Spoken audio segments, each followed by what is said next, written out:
Em sessão extraordinária virtual nesta quinta-feira, os parlamentares discutiram 4 projetos ligados à área da cultura do município do Rio de Janeiro. O primeiro projeto discutido e aprovado em primeira discussão foi o projeto de lei de autoria do Poder Executivo que autoriza a Prefeitura a abrir crédito adicional especial para o Fundo Municipal de Cultura.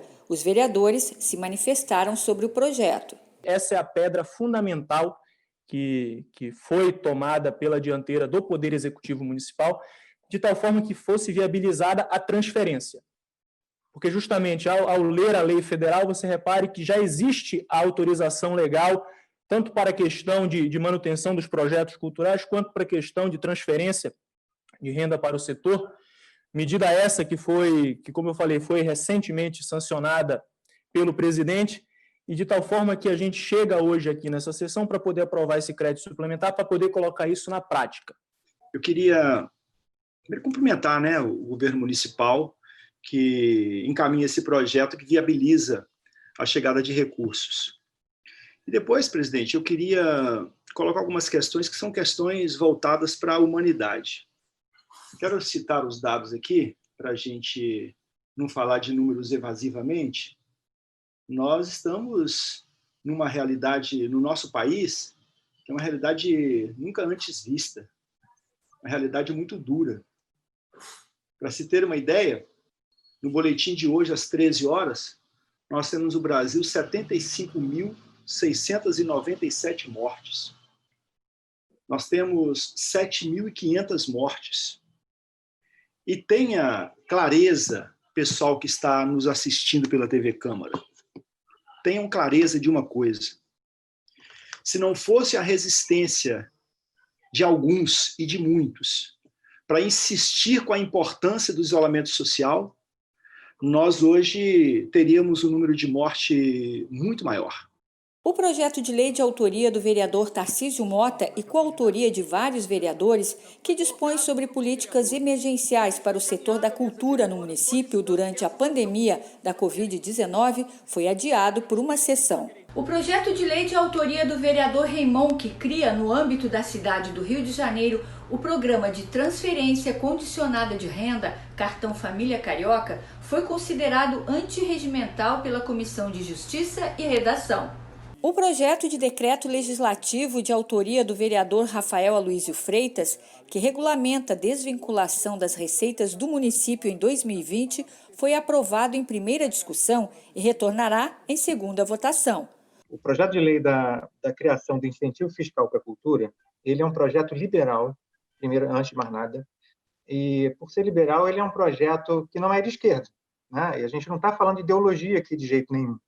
Esse é um projeto, ele é tão liberal que a prefeitura não se mete no direcionamento. Ele foi feito pelos produtores culturais, a gente coordenou esse trabalho, mas ele foi essencialmente feito pelos produtores culturais de todos os setores, do audiovisual ao circo, da música à dança, de literatura, de tudo quanto você possa imaginar, né? E não tinha nenhuma carga ideológica nisso, né? Na época, eu queria tanto que o projeto fosse do Legislativo, não fosse nem de um vereador, justamente para não politizar, que a gente deu autoria para a Câmara inteira.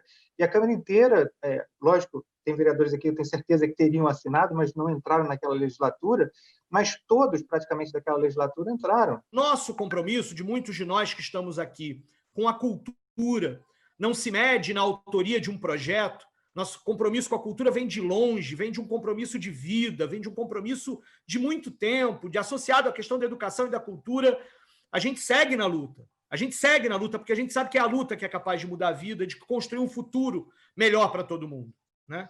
É uma lástima que a gente agora não possa apreciar o projeto do nobre vereador Raimon. É uma lástima que o nosso projeto SOS Cultura Carioca tenha sido adiado e agora queira ser mutilado por 3 emendas supressivas, sem nenhuma discussão. É uma lástima. Mas que bom que a gente aprovou o crédito. Aprovou ainda não, só discutiu o crédito orçamentário para a Lei Aldir Blanc, a lei do grande Aldir Blanc. O autor da proposta, o vereador Rafael Aloysio Freitas, afirmou que o PDL serve para corrigir o decreto que desvincula receitas. Os benefícios que esse PDL pode trazer para a cidade são vários.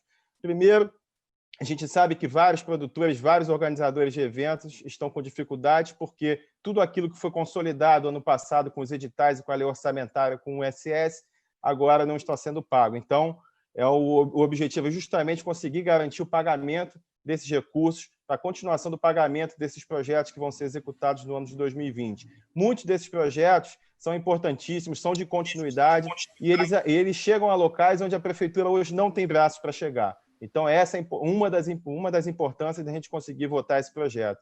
A segunda é porque o setor de eventos, de entretenimento e da cultura, eles vão ser alguns dos principais pilares da nossa recuperação do Rio de Janeiro. Então, a gente precisa valorizar toda a cultura, todo o setor de eventos e entretenimento, porque essa retomada do Rio vai passar por eles. E a terceira, a gente precisa sinalizar, né, o Rio de Janeiro precisa sinalizar de forma positiva para empresas, para patrocinadores, para todos aqueles que a gente almeja que venham investir no Rio de Janeiro, que aqui pode ser, sim, a cidade que vai garantir segurança jurídica e que vai cumprir suas leis. Então, esse PDL vai botar os pingos nos is e vai fazer com que a cidade possa ser reconhecida como uma cidade que tem um ambiente favorável para receber os investimentos, para receber os projetos e que a cultura do Rio possa ser valorizada. A Comissão de Finanças, Orçamento e Fiscalização Financeira da Câmara de Vereadores do Rio de Janeiro convocou uma audiência pública virtual para revisar o Fundo Municipal de Saneamento Básico, aprovado em dezembro de 2019. A alocação de recursos para que a Fundação Rio Águas possa multar estabelecimentos e residências que forem flagrados utilizando interligações irregulares foi um dos destaques da discussão. A audiência pública virtual da Comissão de Finanças, Orçamento e Fiscalização Financeira da Câmara foi convocada para revisar a lei de dezembro de 2019 que instituiu o Fundo Municipal de Saneamento Básico e contou com a participação dos vereadores César Maia, Tarcísio Mota, Rafael Aloysio Freitas e Célio Luparelli. O presidente da Fundação Rio Águas explicou à presidente da comissão, Rosa Fernandes, que a instituição não tem poder de polícia para aplicar multas quando identifica ligações de água clandestinas. Há necessidade da gente aprovar essa lei aqui que a gente está discutindo agora e fazer publicar o decreto de regulamentação. Então, mas, Cláudio, vocês não tinham como multar antes? Não, a Fundação Rio Águas não tinha... Só notificava?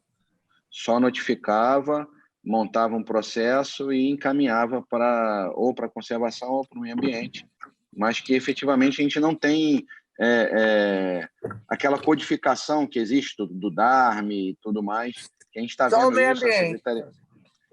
O meio ambiente só que teria que configurar crime ambiental. Nem o meio ambiente poderia fazer, simplesmente se tivesse ligado a interligação da rede de esgoto na rede de drenagem. Ele teria que configurar o crime ambiental, ou seja, coletar água, mandar para o laboratório fazer a inspeção, para depois, aí sim, se for configurado o crime ambiental, ele aplicar alguma penalidade. Ou seja, isso é praticamente inviável, a gente não conseguia fazer. Para vocês terem uma ideia, eu cheguei até a fazer algumas vistorias com o próprio Ministério Público, a gente teve que fazer esse tipo de procedimento. Isso leva... às vezes quase 6, 7, 8 meses e acaba que não tem efetividade. Então, essa lei e o fundo que foi criado para justamente o agente, né, identificar aquela interligação. Está lá saindo a rede de esgoto, está na rede de esgoto, a gente tem o cadastro, abre o PV, vê a drenagem e configura a interligação irregular. O secretário de Meio Ambiente apoia a iniciativa de a Rio Águas poder atuar na ponta. É uma proposta que nós apoiamos também para dar mais instrumentos, principalmente para a Rio Águas, estar atuando diretamente na ponta, que é quem tem os técnicos mais capacitados para endereçar esse problema que é tão grave na cidade. Então, dizer que eu recebi já, né, Cláudia, a sua solicitação, né, da indicação aqui do membro, já fiz a indicação, e seria muito interessante ter esse fundo específico, né, com recursos focados nesse problema. Tarcísio Mota considerou fundamental abrir crédito para o Fundo Municipal de Saneamento Básico, mas se mostrou preocupado com a ideia de privatização. Para ele, o debate deve ser aprofundado na Câmara e durante o processo eleitoral. O vereador também chamou a atenção para o fato de o fundo ser composto majoritariamente por membros indicados e não representantes da sociedade civil. Nós temos 9 membros. Dos 9 membros, 7 são indicações de secretarias do poder público. E apenas 2 são os representantes dos comitês de bacia, né, que têm membros variados, não só da sociedade civil. Este é um conselho que 7-2 me parece um peso muito grande para o poder público e um peso muito pequeno para a sociedade civil, né? Então, eu acho que a gente podia pensar aqui numa questão de equilibrar um pouco mais essa... A gente normalmente defende para vários conselhos desse tipo que eles sejam paritários, né? O Conselho de Alimentação Escolar, o Conselho de Merenda, né? O Conselho do Fundeb, os Conselhos da Educação e da Cultura, a gente defende conselhos paritários. Aqui a gente está falando de 7-2. É quase a derrota do Brasil do 7-1 na Alemanha, né? Só fez mais um gol. Acho que estamos aqui, né? A gente precisava pensar em rever o peso aqui da sociedade civil nesse conselho gestor, porque é preciso apostar na questão do controle social, é preciso apostar na questão da transparência. Isso é muito importante. Integrante do grupo de trabalho de acompanhamento da bacia hidrográfica da Baía de Guanabara, Jaqueline Guerreiro destacou a importância de haver um plano de educação ambiental contemplado. A elaboração de um plano de educação ambiental, a gente vê isso como muito importante, principalmente nesse momento em que o Programa Municipal de Educação Ambiental, que foi construído de forma participativa, e a senhora Rosa Fernandes deve se lembrar disso, né? E tendo aí o apoio sempre, né, nesse processo do vereador Lucarelli também, nesse momento em que o Programa Municipal de Educação Ambiental foi aprovado, é bastante interessante e pertinente que nós tenhamos esse plano de educação ambiental inscrito na revisão do plano de saneamento, dialogando, né? A Câmara de Vereadores do Rio prepara a volta ao trabalho presencial no Palácio Pedro Ernesto. Uma comissão de segurança foi criada para produzir o protocolo de retorno, que vai acontecer em 3 fases a partir do mês de julho. Medição de temperatura, máscara e álcool em gel. Estas são as regras para entrar na Câmara dos Vereadores do Rio a partir de agora. A Comissão de Segurança, que prepara o retorno das atividades, se reuniu mais uma vez nesta quinta-feira na Sala da Presidência, cumprindo as regras de distanciamento e proteção individual. Os vereadores participaram pela internet. O presidente da Câmara destacou o trabalho da comissão que está fazendo o protocolo de retorno. A todos os responsáveis que formam essa comissão, que foi constituída visando o retorno das ações presidenciais na Câmara de Vereadores, pelo zelo, pelo cuidado, pela responsabilidade com que conduziram esse processo. Eu acho que a proposta que é trazida à nossa discussão, e esse foi o objetivo, constituir uma comissão, ela elaborar uma proposta e nós vamos aqui discutir os procedimentos que nós vamos adotar em relação ao retorno das ações presenciais na Câmara de Vereadores. A volta às atividades na Câmara foi dividida em 3 fases. A primeira fase seria no próximo dia 20 de julho, mas o início foi adiado para o dia 27, uma semana depois. A segunda fase começa no dia 10 de agosto e a terceira no dia 1º de setembro. Foi uma reunião muito produtiva em que, mais uma vez, a mesa diretora, liderada pelo presidente Jorge Felipe, de forma democrática, escutou a opinião de cada parlamentar, as preocupações, e nós decidimos ali adiar esse plano para uma nova reunião segunda-feira, que vem, dia 20. Repare, seria o mesmo dia da retomada da primeira fase, e que a gente possa, nesse dia, cada vereador agora vai mandar, inclusive, a sua sugestão para essa comissão, mais uma reunião para poder, acolhendo essas sugestões, apresentar de que forma essa comissão poderia estar ou não acatando o que os vereadores indagaram. A primeira fase, se tivesse iniciado dia 20, conforme proposto por nós, ela equipara com a 4ª fase da Prefeitura.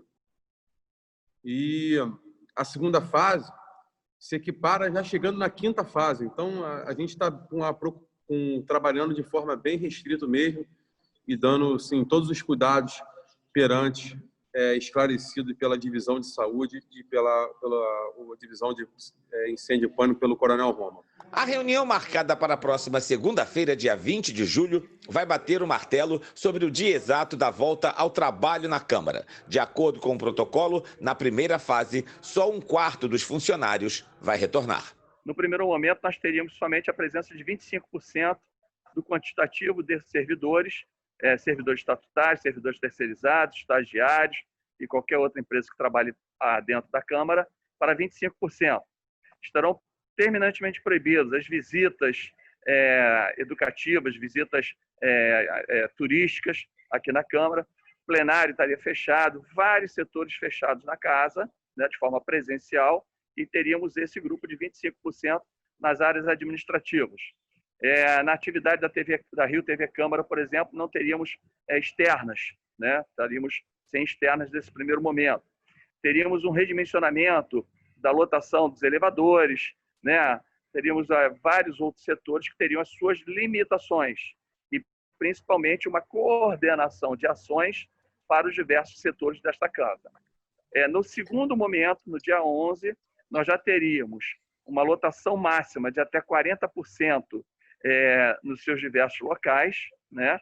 Nós não teríamos serviço de delivery, entregas aqui dentro, não teríamos serviço de buffet, nós teríamos um incentivo da utilização das escadas, né? Evitando o máximo que pudesse utilizar os elevadores, manutenção de janelas abertas, portas abertas, sistema de ar-condicionado funcionando, ou seja, todas as medidas que são as medidas adotadas em função do que existe hoje, que são as regras de ouro, né? São os 10 itens das regras de ouro, que são as que nos norteiam a tomar as medidas sanitárias de acordo com a maior segurança da população, né? E principalmente dos que aqui servem e dos que aqui nos visitam, como também ao processo de garantir a segurança do processo legislativo. A Divisão de Saúde integra a força-tarefa através de várias ações. A Divisão de Saúde tem tido um papel fundamental, né, tanto de participar dessa força-tarefa do manejo da pandemia, quanto em relação às ações que ela precisa exercer, como controle de doenças crônicas dos seus servidores, que afetam diretamente o sistema imunológico, né, e a reação à doença, além das questões de outras complicações de doenças que não são Covid. Então, é super importante isso. Nesse momento, a população, os servidores, estão tendo um pouco de dificuldade de acesso à saúde, porque vários serviços estão fechados. A Sociedade Brasileira de Cardiologia já fez um alerta, né, que as mortes de doenças cardiovasculares aumentaram em 70% durante a pandemia, exatamente pela dificuldade que os pacientes que têm doenças crônicas estão tendo de fazer esse acompanhamento. Então, a Divisão de Saúde é um apoio nesse momento para os servidores terceirizados, estagiários, para conseguirem seguir fazendo o acompanhamento das suas doenças. Além disso, a gente também tem exercido o papel orientando em relação ao afastamento imediato de funcionários que têm suspeitas e sintomas do Covid, bem como fornecer um atestado médico para familiares, intradomiciliares, pessoas que moram com pessoas que estão com Covid, então que também precisam ser afastados, atendendo a urgências e emergências dos trabalhadores que seguem trabalhando aqui presencialmente na Câmara.